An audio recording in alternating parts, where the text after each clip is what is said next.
what I have here again. Yes, this is another EVGA PSU. EVGA650N1. In pieces again, yes. I know. Every EVGA PSU that I have is in pieces. So let's get down to it. Model number EVGA650N1. OEM HCC. Efficiency 80 plus white, and in the cybernetics scale ETA-S, meaning 82 to 85% overall efficiency. Noise cybernetics lambda standard plus, 35 to 40 decibels average noise output. Modular, as you can see, it's not modular. Compact dimensions, price $65, warranty 2 years. Power specifications, it has a single 12 volt rail and it can deliver 624 watts on this rail and 130 watts maximum combined power on the minor rails. Cable configuration, we have 1 EPS, 2 PCI Express with 20 AWG gauges, 6 SATA, 3 4-pin Molex connectors again with 20 AWG and 1 BERC adapter. Sorry, 1 BERC connector, not adapter. My problem here are the 20 AWG gauges, especially on the PCI Express connectors. The ATX spec recommends 18 AWG at least on all cables but the sense gauges. Cable length and distance between them. Long enough cables with 120 mm though distance between the peripheral connectors. I would like to see 150 mm at least. There are no in-cable caps. Primary side, APFC and double forward topology. Secondary side, passive rectification and a group regulation scheme. Yeah, this is an outdated platform from HCC. Low cost platform, you shouldn't expect from anything better here. Build quality, good soldering quality, but low-end parts are used all over.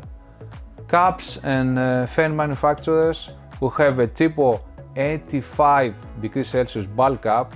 I would like to see a better bulk cap here, that's for sure. And typo AC caps on the secondary side. I totally hate these caps. Only 1000 hours lifetime at 105 degrees Celsius. So they will barely outlive the provided warranty under hard operating conditions. The only good thing here is the rifle bearing fan.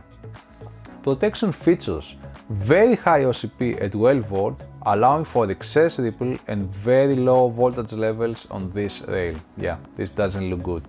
OCP is also set high at 3.3 volt with ripple going out of control. The overpower protection on the other hand is not set so high at 130%, but I will tune it even lower given the low quality parts on this platform.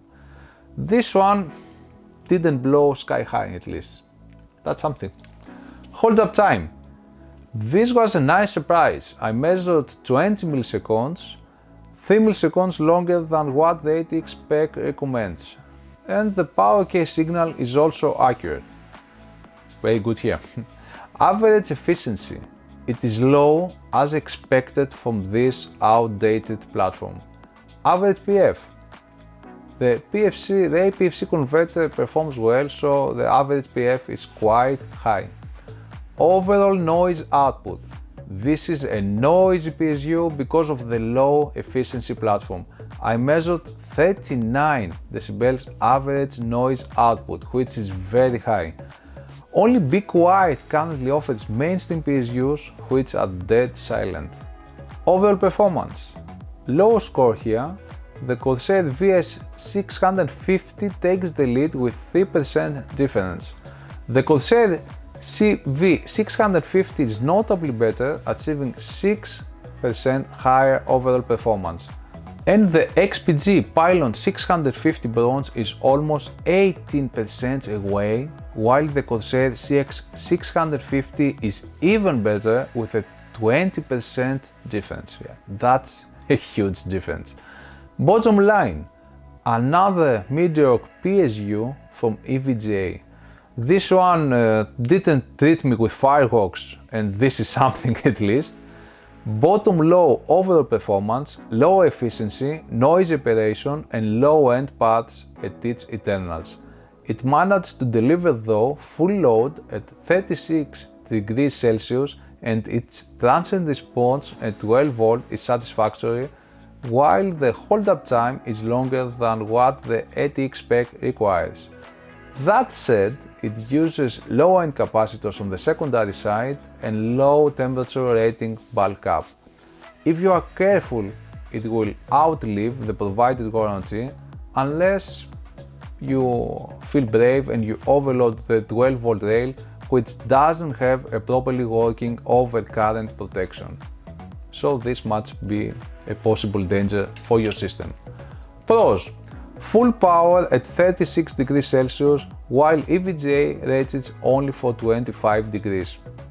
Satisfactory transient response at 12 volt, low inrush and leakage currents, long hold-up time, rifle bearing fan, efficient 5SB rail, satisfactory number of connectors.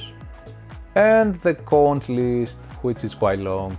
12 volt OCP is not configured correctly, pretty high overpower protection given the low-end parts used in this platform, low overall performance, low efficiency, noisy, loose load regulation on all rails, 20 AWG gauges on the PCI Express and 4-pin Molex connectors, lousy transient response at 3.3 volt, low-end capacitors in both primary and secondary sides, and lower than 16 millisecond AC loss to power OK hold-up time.